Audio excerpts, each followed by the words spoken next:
So we'll play this right now on the world theme as we speak. Viewers, the Middle East is on the edge as Israel has carried out strikes on Iran's nuclear program early Friday, with blasts heard in Tehran and several areas. Iran has also retaliated to the attack, fired 100 drones towards Israel, who has declared a state of emergency, saying the country expected retaliation. Prime Minister Benjamin Netanyahu has said that the strikes were part of Operation Rising Lion and said that Iran was a threat to Israel's very survival. But why now, when diplomacy was being given a chance? Does that mean no diplomatic options are now left on the table? More importantly, what does this mean for the entire Middle East approach that Trump administration has? To answer that and more, joining me live is Mr. Reuven Azar, Ambassador of Israel to India. So thank you so much, Excellency, for speaking to us. Thank you, Gaurie. I would like to start by expressing our condolences, the condolences of the entire people of Israel for this, following this terrible crash yesterday that demanded the life of so many victims. So our hearts are with the victims, their families, and we wish speedy recovery to the injured. Right. And so we speak also on a day when there is a tremendous amount of uncertainty with regards to Middle East. I want to first start by asking you, why were the strikes carried out now? There were reports from February onwards that these could be on the anvil, but why now when many felt that probably diplomacy had a shot? Well, we acted to remove an imminent threat coming from Iran because Iran has been manipulating the world and exploiting these talks in order to go on a fast track to weaponize their fissile material, to create a nuclear weapon. And as you very well know, Gaurie, Israel has declared time and again that if the Iranians attempt to create a nuclear weapon, Israel will have no choice but to take action, and this is exactly what we did. There has been some sort of an immediate retaliation that has come in from Israel. What more are you expecting?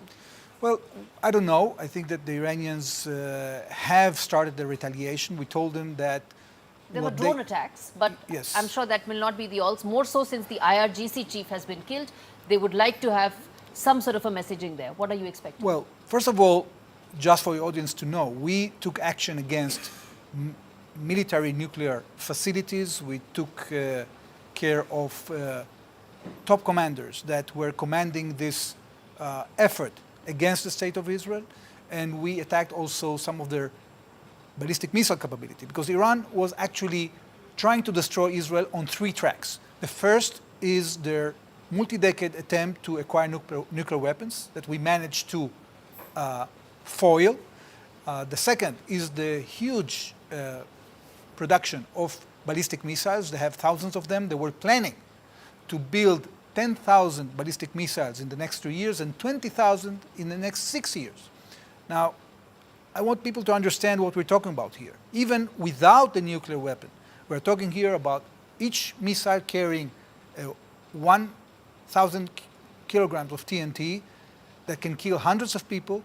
If you fire them at a barrage, at a state as small as Israel, which is half of the size of Haryana or the size of Mizoram, that can be devastating. It's an existential threat. And the third track that Iranians promoted was, of course, this ring of fire that they were creating around us by, arming and helping all these proxies, including Hezbollah, the militias in Syria, in Iraq, in Yemen, etc. So we took action now because we saw that they are coming in almost no time to a situation in which they can fire at us a nuclear weapon.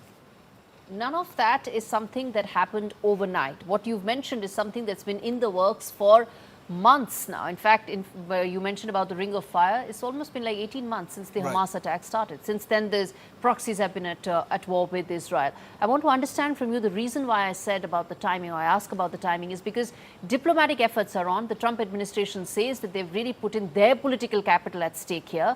They were wanting to extract some sort of a deal out of Iran there. And it all looks like it's unlikely to happen at all any time in the future. Well, diplomacy always has a chance, but diplomacy cannot be exploited in order to pursue the illicit nuclear military program of Iran and what the Iranians have been doing. And actually, it was even confirmed by the IAEA that Iran is in breach of the safeguards agreement. They've been cheating the world for decades, and they were actually trying to cheat now too. So we tried for decades to prevent this moment. Okay? Do you think we diplomacy use still has a chance? Diplomacy always has a chance. No, Provided, that's like a big statement you're making, right, sir. But provided it's not a concealment or a manipulative program in order to conceal the construction of a nuclear weapon. What the Iranians were doing now is that we're clandestinely having a group of people working on a nuclear device. This is what is new, and this is why we're doing it now. So the IAEA said that they are not in a position to confirm that Iran's nuclear program, whatever they've been able to do so far, the 60% enrichment they've done, is only for civil purposes. So so that's an important fact. They put that out. But the reason why I asked you about diplomacy, you made almost like a motherhood statement that this diplomacy always has a chance. But the Trump administration said two things. One, A, you're on your own. We're not backing you at all. In this, you're on your own. And B, that you've shut the door to any diplomatic options whatsoever. Your thoughts? Well, first of all, they didn't say we are on our own. What they said is that they support the legitimate right of Israel to work alone, to defend itself against this threat. And that you are working alone then? Yes, but no, it's different. When you say that you're on your own, it means or insinuates that we don't support you. But it's the contrary. We are in sync with the United States. The United States supports our action. And actually, the United States has warned Iran not to escalate and not to try to attack American targets. And this is completely legitimate. We are an independent nation, and we are entitled to defend ourselves by ourselves, and we are grateful to our American friends that have been so supportive in supplying to us the means that we need to defend ourselves. Where do you see this escalation now going, both on the diplomatic aspect and also the military aspect? This follows after tensions between Israel and Iran really escalated last year. And now, 12 months later, they seem to have escalated quite significantly. So how do you see this now going forward, both on the diplomatic track, which a lot of people feel is now pretty much frozen, and also the military expectation in terms of a retaliation? Well, first of all, it wasn't just an escalation. There was a brutal attack on Israel on the 7th of October. There was an intentional attack backed by Iran, by Hezbollah, and by Iran itself to attack Israel. Iran has multiple times sent barrages of missiles and rockets and drones against Israel. And we have declared very clearly that Israel will retaliate to the Iranian retaliation. We will not agree to be in a situation that a nation, a radical regime like Iran, that has sworn to destroy us, will acquire the means to do so. Because, our people already survived an extermination attempt 80 years ago. And we said then, never again. Never again is now. Okay. What are your expectations in terms of the talks that are scheduled to take place in Oman between Iran and IAEA in the effort to try and see some possible middle ground? Right now, in the backdrop of these escalations that has taken place, these tensions between Israel and Iran, what are your expectations out of the talks in Oman? Our expectation is that Iran will renounce any capability of enrichment, because it is a state that is radical, that it has breached the basic principle in the Charter of the United Nations by threatening to annihilate another country. It has cheated the international community by, on the one hand, enjoying the benefits of being part of the Non-Proliferation Treaty, but on the other hand, doing illicit activities, including a military nuclear program. And therefore, what we expect is that Iran will actually be negated from an opportunity to enrich uranium, so we can be sure that nuclear weapons won't be assembled in Iran. What's in it for Iran to come on the table for these talks in Oman? The threat about sanctions is not new. Some of the hard negotiations that have been going on is again not new. the posturing by America that they vacated their non-essential staff from Baghdad and several other areas, again, many feel could be posturing.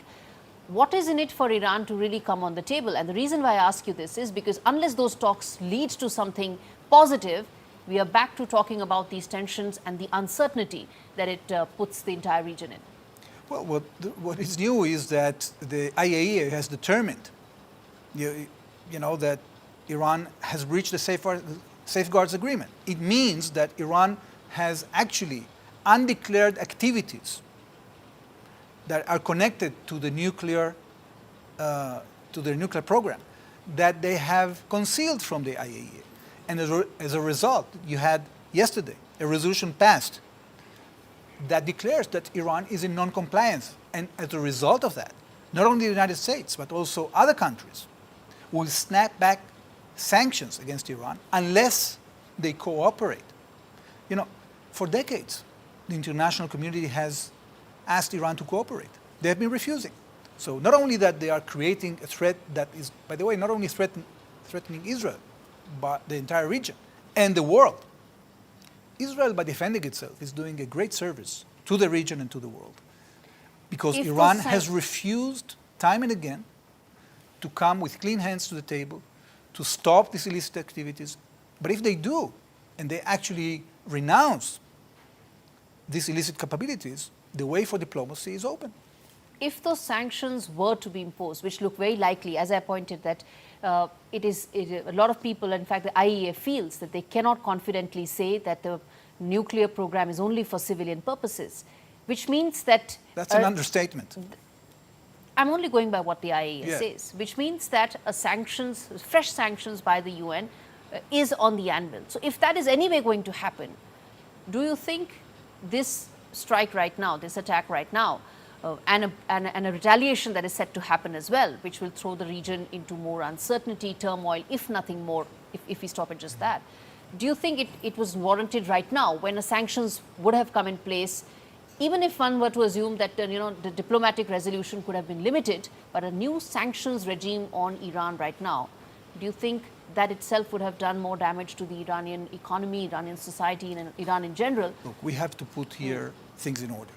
At the end of the day, if the Iranians decide to assemble a nuclear weapon, okay, this is an existential threat for us. And this brings an end to diplomacy. The only way to go back to diplomacy is by preventing this threat either by a decision of Iran to renounce military nuclear capability or by military action of Israel or any other country. So the choice is very clear. If the Iranians opt to continue pursuing their quest for military nuclear capability and military nuclear weapons, then they are going to meet either our military might or other countries' military might, and diplomacy won't solve it. But who's supporting you? If it's not your military might, others, who are those? Well, we have seen that, first of all, we enjoy the support of the United States. I think that many countries are concerned. We understand the concern because we also did everything we can to prevent escalation and to convince the Iranians peacefully to renounce their nuclear weapon program. But unfortunately, that failed. And therefore, at the end of the day, even if countries are concerned now, I think that they are going to be extremely grateful for what Israel did, because we have removed a threat. Look, this is not the first time, Gaurie. Yeah. And we saw this in the past. Saddam Hussein tried to acquire nuclear weapons. Assad tried to acquire nuclear weapons. Gaddafi did the same. But I'll tell you what's the difference this time. This is coming from a regime that time and again has declared that they want to annihilate the state of Israel, that they want to remove the so-called tumorous cancer, that they want to remove the small Satan, Israel, in order to fight the big Satan, which is the United States. So when you have a combination of radicalism that creates a quest for destroy another member of the United Nations, and on top of that, you create or you build weapons of mass destruction, that is something that you have to confront. This is reality. So as much as we want to give diplomacy a chance, when you have a player that acts so irresponsibly, that is so radical, that is sworn to destroy you, You have no choice but to take the measures to defend yourself and to neutralize the threat. Final question, sir, which is that America did evacuate its non-essential staff in its embassy in Baghdad, and these recent strikes that have taken place, it adds to another layer of tension and uncertainty in the region. How do you see that? Has America spoken and been in touch with Israel on these matters? Anything that you can share with us? We are in touch all the time, Gaurie. And of course, countries are taking precautions because they act responsibly to defend their assets. I want to remind you that following the Abraham Accords, Israel is now much more in sync with the Central Command of the United States in the region.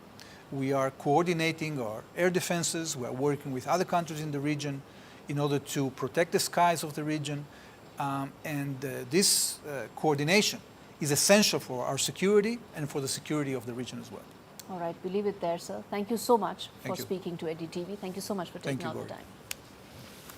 All right, viewers, that of course was a very special conversation with the Israeli ambassador to India, Reuven Azar, who connected the dots for us, explained Israel's rationale for the attack, and also spoke about what kind of a possible retaliation that may come in from Iran. Thank you so much for watching that very special conversation.